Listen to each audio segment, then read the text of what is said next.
우리 오늘 하나님 말씀 마태복음 28장 18절에서 20절까지 우리 다 같이 일어나셔서 한 목소리로 우리 천천히 합독하겠습니다.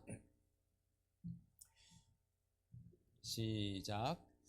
예수께서 나와 말씀하여 이르시되 하늘과 땅의 모든 권세를 내게 주셨으니 그러므로 너희는 가서 모든 민족을 제자로 삼아 아버지와 아들과 성령의 이름으로 침례를 베풀고 내가 너에게 분부한 모든 것을 가르쳐 지키게 하라. 볼지어다 내가 세상 끝날까지 너희와 항상 함께 있으리라 하시니라. 아멘. 자리에 앉으시기 바랍니다. 우리 통역이 있으니까 이게 또 네. 이어폰을 끼시면 훨씬 더 여러분이 잘 이해할 수 있을 겁니다. 제가 예전에 젊었을 때죠, 스위스에서 사역을 할 때에 우리 스위스 교회를 방문한 어떤 선교사님이 계셨습니다. 그 선교사님이 해주신 얘기입니다. 이분은 스위스 선교사님이었는데 어디에서 선교를 했냐면은 여기 그 오스트레일리아 옆에 뉴질랜드 그 옆에 있는 그 파푸아 뉴기니아에 여러 섬들이 있어요. 그 섬들 중 한 곳에서 사역을 했던 선교사님이었습니다. 체격도 아주 크고 아주 잘생긴 분인데 오랫동안 여기 거의 이제 그 원시 종족들이 사는 곳이잖아요, 그죠? 이 선교사님이 어떤 부족에 들어가서 복음을 전했습니다. 물론 그 복음을 전하는 과정은 정말 여러 가지로 많이 힘들고 또 고통스러운 일도 많이 경험했죠. 그런데 마침내는 그 부족이 복음을 받아들였습니다. 그래서 예수님을 구주로 영접하고 정말 그 큰 기쁨이 부족 가운데 있었답니다. 그런데 하루는 그 부족의 추장이 자기한테 와서 물었답니다. 선교사님, 이 귀한 복음을 우리에게 전해주셔서 너무나 감사합니다. 그러니까 이제 선교사님이 하나님께 영광입니다. 뭐 그랬겠죠. 근데 계속해서 묻기를, 그런데 선교사님, 선교사님이 말씀하신 그 예수님이 도대체 언제 이 땅에 오신 겁니까? 2000년 전에 오셨죠. 그랬더니 이 추장이 굉장히 실망스러운 눈으로, 그런 얼굴로 자기를 바라보면서, 그런데 왜 이제 오셨습니까 우리한테? 그동안 뭘 하셨습니까? 라고 그렇게 그 추장이 선교사님한테 물었다라는 거예요. 이 질문을 받고 우리 선교사님이 정말 뒤통수를 한 대 빡 맞은 듯한 그런 느낌을 받았다고 했습니다. 그리고 이 복음이라는 것이 아직 듣지 않은, 아직 그 복음을 전하지 않은 그 사람들, 그 세상에는 얼마나 절실하고 이것이 얼마나 긴박한 것인지를 깨달았다라는 그런 말씀을 해주셨던 것이 아직도 생생하게 기억이 납니다. 여러분, 오늘 우리는 다시 한번 우리 주님의 말씀 앞에 섰습니다. 우리가 오늘 읽은 그 본문 말씀은 우리 기독교에서 지상대명령, Great Commission이라고 이렇게 표제를 붙인, 제목을 붙인 이 주님의 마지막 명령입니다. 예수님의 마지막 명령입니다. 이 말씀으로 인해서 모든 교회와 또 모든 믿는 저와 여러분들은 모든 민족을 향해서 나아가 복음을 전해야 하는 그런 명령을 받은 거예요. 그런 사명을 받은 겁니다. 그럼 어떤 분들은 예수님 때문에 우리가 선교해야 되구나 라는 그런 생각을 할 수도 있습니다. 그렇지만 그렇지 않습니다. 왜냐하면 선교라는, 그렇죠? 미션, 선교라는 그 주제는 이 성경 구약부터 신약까지 성경 전체에 흐르는 커다란 주제가 바로 이 선교라는 주제입니다. 여러분, 선교가 뭡니까? 가서 복음을 전하는 거예요. 아주 심플하게 말하면 가서 복음을 전하는 겁니다. 가서 하나님의 말씀을 전하는 겁니다. 가서 하나님의 마음을 전하는 겁니다. 그런데 이 선교의 시작은 바로 하나님 자신이셨다라는 거죠. 하나님께서 아브라함을 택하시지 않습니까? 아브라함을 택하셔서 하나님이 보내시는 거예요. 아브라함을 보내시는 겁니다. 하나님이 send 하시잖아요, 그죠? 그러면서 하나님께서 아브라함에게 뭐라고 말씀하십니까? 이 창세기에 보면은 그다음 넘겨보세요. 창세기 같이 읽어봐요. 시작. 너는 복이 될지라 땅의 모든 족속이 너로 말미암아 복을 얻을 것이라 라고 말씀했습니다. 여러분, 아브라함이 집을 떠난 이유, 하나님이 아브라함을 자기 집을 떠나서 보내신 이유는 궁극적으로는 마침내는 모든 민족들에게 복을 가져다 주시기 위해서였다라는 거예요. 그냥 아브라함이 그냥 아기가 없어서 그냥 아기 낳고 그냥 자기 그냥 가문을 이루고 자기의 그 이름을 이어가는 그게 아니라 궁극적으로는 모든 민족들이 복을 받게 하기 위해서 하나님께서 아브라함을 택하시고 아브라함을 보내신 겁니다. 그러면 여러분, 하나님이 주시고자 하시는 그 복 중에 가장 큰 복이 뭐겠어요? 좋은 자동차 사는 거겠어요? 아니면 좋은 대학에 가는 거겠어요? 아닙니다. 가장 큰 복은 참되신 하나님, 우리의 구원이 되시고 우리의 소망이 되신 그 하나님을 만나게 하는 것이 가장 큰 복인 줄 믿습니다. 그렇잖아요. 하나님께서 우리에게 주시고자 하시는 가장 큰 복은 하나님의 축복을 받는 거예요. 하나님의 생명을 받는 것, 그것이 바로 하나님께서 우리에게 주시고자 하는 가장 큰 복입니다. 하나님께서 나중에 이스라엘 백성을 택하시지 않습니까? 그리고 출애굽기에 이렇게 말씀하십니다. 같이 읽어봐요. 시작. 세계가 다 내게 속하였나니 너희가 내 말을 잘 듣고 내 언약을 지키면 너희는 모든 민족 중에 내 소유가 되겠고 너희가 내게 대하여 제사장 나라가 되며 거룩한 백성이 되리라 그랬습니다. 자, 여러분, 하나님께서는 이스라엘 백성이 하나님의 백성으로 사는 것에 만족하지 아니하시고 더 나아가서 뭐가 되라 그랬어요? 너희가 어떤 나라? 제사장 나라가 되라고 그랬습니다. 그래서 Kingdom of Priest, 너희가 제사장 나라가 되라라는 말씀을 합니다. 여러분, 제사장이 뭡니까? 제사장이 뭐 하는 사람입니까? 제사 드리는 사람이죠. 맞습니다. 뭐하러 제사를 드립니까? 제사장은 사람과 하나님을 연결시켜주는 직분이 바로 제사장입니다. 사람과, 죄인된 사람과 거룩하신 하나님 사이의 중보자 역할, 메디에이터의 역할을 하는 직분이 바로 제사장이다라는 겁니다. 그렇다면 여러분, 제사장 나라는 뭐겠어요? 제사장 나라, 킹덤 오브 프리스트는 뭐겠어요? 바로 하나님을 믿지 않는 나라들을 하나님께로 인도하는 그런 나라. 오케이? 하나님을 믿지 않는 나라와 하나님 사이에서 다리 역할을 해주는 그 나라를 삼으시고자 하나님께서는 이스라엘 백성들을 택하시고 너희는 나의 백성이다 라고 말씀하셨다라는 겁니다. 그러니까 이스라엘 백성들은 이 세상 민족들에게 하나님을 전하라고 부름받은 선교사의 나라다. 쉽게 말하자면 제사장 나라, 쉽게 말하자면 선교사의 나라로 하나님이 이스라엘 백성들을 택하시고 부르신 것입니다. 그런데 여러분, 이스라엘 백성들이, 이 이스라엘이 제사장 나라의 역할을 잘했습니까? 못했습니다. 자기 코가 석자였습니다. 그들도 하나님을 잘 섬기지 못했습니다. 그들도 막 우상을 따라갔습니다. 그러자 하나님은 그들에게 수많은 선지자들, 수많은 주님의 종들을 보내셨습니다. 많은 선지자들, 무슨 이사야니, 엘리야니, 예레미야니, 굉장히 기라성 같은 선지자들 많잖아요. 그들이 다 어떤 사람이냐? 요즘 말로 말하자면 하나님께서 보내신 선교사들이었다라는 겁니다. 그래서 그들이 무슨 말을 합니까?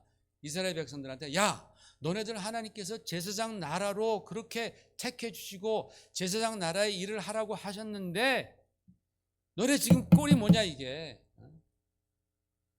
너네도 우상 또 쫓아가고 너네도 범죄하고 너네도 하나님께 불순종하지 않느냐? 제발 너희가 하나님 말씀 순종하면서 제사장 나라의 역할, 선교사 나라의 역할을 잘 해라 라면서 하나님의 뜻과 하나님의 마음과 그 하나님의 계획을 준 겁니다. 그런데 이스라엘 백성들이 그 말을 들으면서도 그들의 마음은 돌처럼 굳어져서 듣지 않습니다.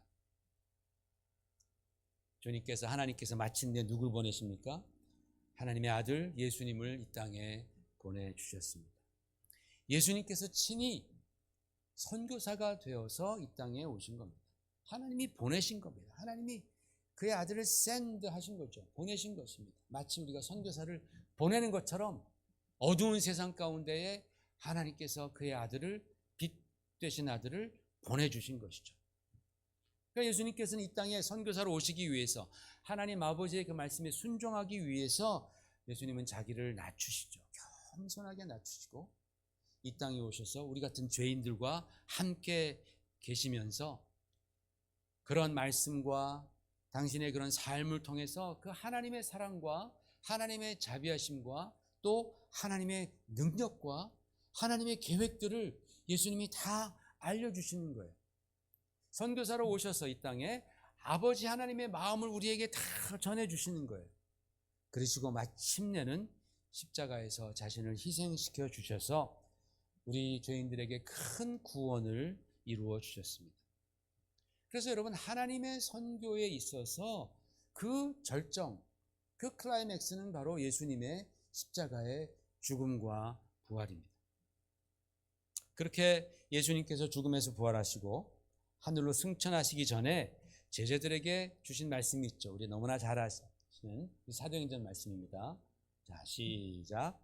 오직 성령이 너에게 임하시면 너희가 권능을 받고 예루살렘과 온 유대와 사마리아와 땅 끝까지 이르러 내 증인이 되리라 라고 예수님께서 승천하시기 바로 전에 제자들에게 이 말씀을 하시고 하늘로 올라가셨습니다.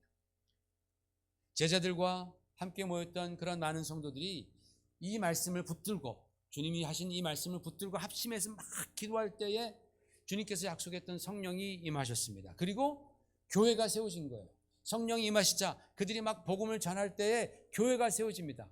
이 특별한 교회를 우리는 초대교회라고 그렇게 말을 합니다. 초대교회. 이 초대교회를 통해서 예수님의 그 복음이 예루살렘과 온 유대와 사마리아와 땅 끝까지 번지게 되었습니다. 그 중에 초대교회 이후에 모든 그리스도인들이 큰 빚을 지고 있는 사람이 있죠. 그분이 바로 사도 바울입니다. 이 사도 바울은 3차에 걸친 전도 여행을 합니다. 선교 여행을 합니다. 그때 그냥 아직 복음이 없었던, 아무도 예수님을 알지 못했던, 성경도 아직 신약 성경도 없었던 그런 때에 사도 바울은 복음을 가지고서 전도 여행을 합니다. 첫 번째 전도 여행에서 죽을 뻔했습니다. 근데 또 두 번째 전도 여행을 떠납니다. 또 죽을 뻔했습니다. 근데 또 세 번째 선교 여행을 떠납니다. 힘을 다해서 선교 여행을 떠나면서 자기가 세웠던 교회에게 편지를 써보냅니다. 얼마나 정말 너희가 복음 위에 굳건히 서라. 예수님은 이런 분이다. 그 편지를 쓴 것이 오늘날 성경이 되어서 저와 여러분이 그 성경을 읽고 있는 거예요. 그러니까 우리가 얼마나 사도 바울에게 큰 빚을 지고 있습니까? 사도 바울은요, 정말 역사에 남는 선교사였었습니다. 그죠? 우리 주님께서 선교사였는데 그 뒤를 이어서 역사에 남는 선교사가 바로 이 사도 바울입니다. 여러분 생각해 보십시오. 우리처럼 우리나라가 이스라엘에서 얼마나 멉니까? 우리 대한민국이 이스라엘에서 얼마나 멀어요? 비행기 타고 막 열 몇 시간을 갑니다. 그 멀리 떨어져 있던 한국 사람들이 또는 미국 사람들이 2000년 전에 이스라엘이라는 그 조그만 나라, 로마에게 막 그 지배를 당하고 있던 그 조그만 나라에서도 아주 조그맣고 작은 그런 나라에서, 그런 동네에서 일어난 일들을 우리가 지금 얼마나 잘 알고 있냐라는 거예요, 지금. 그리고 그것을 믿음으로 인해서 하나님의 자녀가 되고 우리는 영생과 천국 소망을 지금 누리게 된 것은 그 이유가 어디 있느냐? 바로 하나님께서 모든 민족에게 사도 바울과 같은 또는 다른 사람과 같은 그런 선교사들을 계속적으로 보내셨기 때문입니다. 여러분, 우리가 믿는 하나님은 선교에 열정이 있으신 분입니다. 그분은 선교를 절대로 포기하지 않으신다라는 겁니다. 하나님께서는 당신의 그 귀한 아들까지도 내어주실 만큼 이 선교의 진심이라는 거예요. 하나님은 여러분 선교의 진심입니다. 하나님은 이 선교를 절대로 포기하지 않습니다.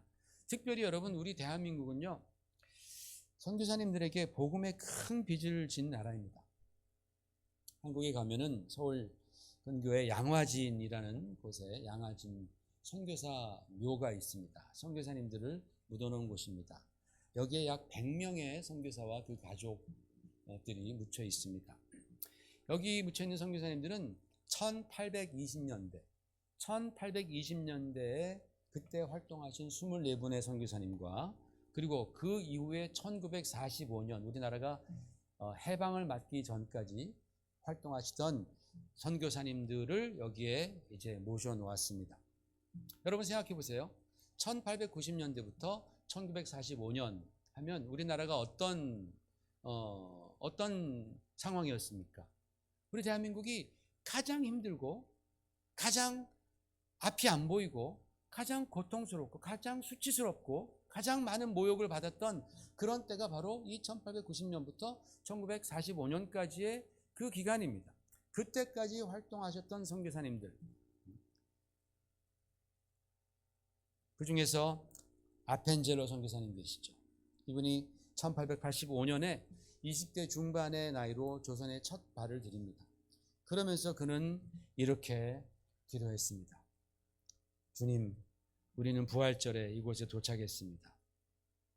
오늘 사망의 빗장을 산산히 깨뜨리고 부활하신 주께서 이 나라 백성들을 얽매고 있는 굴레를 끊으시고 그들에게 하나님의 자녀가 누리는 빛과 자유를 허락해 주옵소서 라고 그는 기도했습니다. 그 기도가 신문에 나왔어요. 신문에 나온 게 바로 이 기도입니다. 그 제물포항, 그치? 인천항이잖아요. 그때 제물포항. 우리가 그 드라마 같은 데 보면 그 제물포항 보면 뭐 지금처럼 아스팔트가 되어 있는 것도 아니고 그냥 생선 막 와서 막 비린내 나고 그 정말 최고의 어떻게 보면 엘리트들이 우리 조선 땅에 와서 그런 모습을 보면서 이렇게 기도하는 거예요. 이 아펜젤로와 똑같은 날 제물포항에 도착한 또 언더우드 선교사님이 있습니다. 이 언더우드 선교사님은 그 후로 한참 동안 이제 사역을 한 다음에 이런 기도를 올립니다. 이 언더우드 선교사님 굉장히 유명하시죠. 주님, 조선의 마음이 전혀 보이지 않습니다. 그리고 저희가 해야 할 일이 전혀 보이지 않습니다. 그러나 주님, 순종하겠습니다. 겸손하게 순종할 때에 주께서 일을 시작하시고 그 하시는 일을 우리들의 영적인 눈으로 볼 수 있는 날이 있을 줄 믿나이다 라고 그는 기도했습니다. 조선 사람들이 그 마음을 열지 않는 거예요. 이 언더우드 목사님, 선교사님의 그 기도 가운데 보면 우리가 맨날 저 얼굴을 가리고 다니고 맨날 가마만 타고 다니는 그 조선의 여인들의 그 마음을 우리는 언제나 알 수 있을까라는 기도를 드리는 거예요. 그러면서도 주님, 내가 순종하겠습니다. 내가 겸손하게 순종하겠습니다. 그러면 마침내 주님께서 역사하시는 그 역사를 내 눈으로, 우리의 눈으로 볼 날이 있을 것입니다 라고 그렇게 기도했습니다. 그리고 그런 기도가 있은 후 140년이 흐른 오늘의 대한민국 어떻습니까? 제국의 식민지와 전쟁의 고통을 우리는 이겨냈습니다. 그 과정 가운데 교회가 부흥했습니다. 우리는 선진국의 반열에 올랐습니다. 게다가 교회가 부흥만 한 것이 아니라 막 이제는 전 세계로 선교사를 파송하는 그러한 선교하는 나라로 지금 우뚝 섰습니다. 미국이 가장 많이 선교사를 파송하는 나라고 두 번째가 대한민국입니다. 우리가 가장 그 다음에 많이 선교사를 파송했습니다. 여러분, 이런 일은요, 세계사에서 찾아보기 힘든 일이라고 사람들이 말을 합니다. 이것은 굉장히 역사적이지만 굉장히 영적인 사건입니다. 왜냐하면 여러분, 이 지구상에 얼마나 많은 나라가 있습니까? 수많은 나라 중에서 고통과 또 남의 나라의 지배를 받은, 우리나라 지배받았잖아요. 그죠? 일본의 지배받고 전쟁으로 완전히 폐허가 됐잖아요. 그런 고통과 착취와 지배를 당하고도 다시 일어나서 하나님을 경외하는 그리고 부강한 선진국이 된 나라가 이 지구상에 딱 두 나라밖에 없어요. 그중 하나가 하나님의 선택을 받은 이스라엘. 얼마나 고생하면서 얼마나 도망다니면서 얼마나 죽임을 당했습니까? 근데 지금 이스라엘 보십시오. 어떤 나라도 함부로 못합니다. 이스라엘과 그리고 우리 대한민국이라는 거예요. 우리 대한민국. 이게 하나님이 하신 일이다라는 거예요. 여러분, 어떤 국민들은 뭐 노력하지 않겠어요? 다 노력하고 힘쓰잖아요. 그렇죠? 그런데 하나님께서 우리나라를 그렇게 지금의 그 위치에 올라오게 하셨습니다. 주님께서는 우리뿐만이 아니라 다른 민족과 다른 나라들이 우리처럼 참되신 하나님을 경외하고 예수 그리스도의 복음으로 다시 살아나 일어나기를 원하시는 거예요. 여러분, 우리 주님께서는 아까 그 Great Commission, 지상 대명령에서 말씀하잖아요. 내가 세상 끝날까지 너희와 함께 항상 함께 있으리라. 여러분, 이 말씀 믿으십니까? 주님께서 우리와 항상 함께 하신다는 이 말씀이 우리에게 지금도 유효한 것처럼 너희가 땅 끝까지 이르러 내 증인이 되고 모든 족속으로 제자를 삼으라 라는 바로 그 명령은 오늘도 저와 여러분에게 그리고 각 교회에게 유효한 주님의 명령이다라는 거예요. 언제까지 그것이 유효해요? 우리 주님 다시 오실 때까지. 우리 주님 다시 오실 때까지. 내가 이 모든 이 복음이 만국에게 전파될 때 내가 다시 오리라 주님 말씀하셨으니까 주님께서 너희가 가서 모든 족속으로 제자를 삼으라 라는 그 말씀은 우리에게 주님이 다시 오실 때까지 유효한 주님의 명령이고 주님의 커미션이다라는 뜻입니다. 그러므로 우리는 주님께서 우리 교회에게 주신 본질적인 사명, 하나님은 선교하시는 하나님입니다. 그러니까 하나님의 교회는 또한 선교하는 교회가 되어야 한다라는 것이죠. 그게 우리의 본질적인 사명입니다. 이 본질적인 사명을 우리는 감당해 가야 합니다. 저 여러분이 정말 최선을 다해서 우리에게 주신 이 사명을 감당해 갔으면 좋겠습니다. 왜냐하면 여러분, 우리가 이 사명을 저버리는 순간 교회는 마치 한쪽 날개가 뚝 꺾인 그런 새처럼 맴돌다가 점점점 추락하고 맙니다. 하나님께서 아브라함을 보내신 이유가, 하나님이 아브라함을 축복하신 이유가 너 하나 먹고 잘 살아라 라는 게 아니라는 거죠. 너를 통해서 온 민족이 복을 받으라 라는 그 이유 때문에 하나님께서 아브라함을 택하신 거예요. 하나님께서 이스라엘 백성을 택하신 이유가 너 하나 잘 되고 너 하나 그냥 하나님 잘 믿으면서 이 땅에서 복 받아라 이게 아니고 너를 하나님께서 원하시는 제사장 나라가 되어서 하나님을 알지 못하는 곳에 너희가 가서 복음을 전하는, 하나님을 증거하는 그런 나라가 되어라 라고 말씀하신 것처럼 하나님께서 저와 여러분을 택하시고 우리에게 은혜를 주시고 하나님의 마음을 알게 하시고 하나님의 축복을 주시고 영생을 주시고 그리고 하늘 소망을 주신 이유는 너희가 이 땅에서 그냥 잘 먹고 편안하게 나는 이제 지옥 가지 않아, 나는 천국 갈 수 있어 라는 그 마음, 편안한 마음으로만 살려고 하는 것이 아니라 그렇지 못한 사람들에게 나아가서 하나님의 마음을 전해줘라. 하나님의 마음은 뭐예요? 하나님이 세상을 이처럼 사랑하사 독생자를 주셨으니 누구든지 그를 믿는 자는 멸망치 않고 영생을 얻게 하려 하심이라 라는 그 하나님의 마음을 너희가 전해주라 라는 그 뜻에서 우리를 성도로 삼아주시고 우리 교회를 세워주신 줄 믿습니다. 그래서 우리는 이 교회의 본질적인 사명을 잊지 말아야 합니다. 여러분, 우리가 주님 뭐라고 말씀하셨습니까? 너희는 먼저 그 나라와 그 의를 구하라. 그리하면 이 모든 것을 너에게 더하시리라고 말씀했습니다. 여러분, 그 말씀 우리가 정말 신뢰하고 하나님께서 우리에게 주신 이 선교의 사명의 마음과 뜻을 한번 합하여 힘써 보십시다. 그러면 우리 주님께서 크게 기뻐하십니다. 우리가 그것을 압니다. 우리가 그렇게 선교하며 우리가 정말 힘쓸 때 주님께서 얼마나 그것을 기뻐하시고 또 교회와 성도들에게 엄청난 축복을 주시는 것을 우리는 경험하게 될 것입니다. 마지막으로 한 선교사님을 소개하고 마치려고 합니다. 바로 짐 엘리엇이라는 선교사입니다.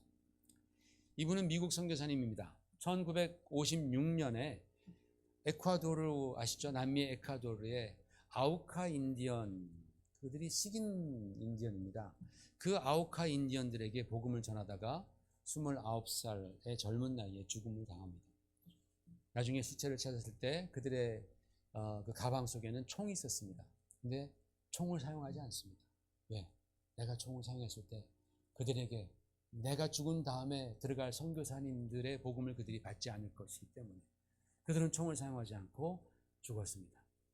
그리고 나중에 그의 아내가 들어가서 또 다른 팀들이 들어가서 그 부족이 이제 선교가 됐죠. 이 짐 엘리엇의 죽음은 그 당시에 풍요와 번영에 도취해 있던 그 북미 그리스도인들을 깨웠습니다. 수많은 젊은 그리스도인들을 깨웠고 그리고 교회와 그 젊은 성도들에게 영혼들에게 세계 선교에 대해 다시 한번 도전하는 계기를 만들어 주었습니다. 그가 1948년 21살 때 기도한 기도문입니다. 주님, 당신께 기도합니다. 이 게으른 막대기와 같은 나의 삶을 비추어 주소서. 제가 당신을 위해서 불타게 하소서. 나의 주님, 나의 삶을 태워 주소서. 왜냐하면 이는 당신의 것이기 때문입니다. 저는 긴 삶을 구하지 않습니다. 다만 당신 주 예수님처럼 충만한 삶을 구합니다. 21살 때 저는 이렇게 기도했습니다. 순교 후에 짐 엘리엇의 일기장에서 이런 글이 발견되었습니다. 영원한 것을 얻기 위해 영원할 수 없는 것을 버리는 자는 바보가 아니다. 영원한 것을 얻기 위해 영원할 수 없는 것을 버리는 자는 바보가 아니다. 같이 기도하겠습니다.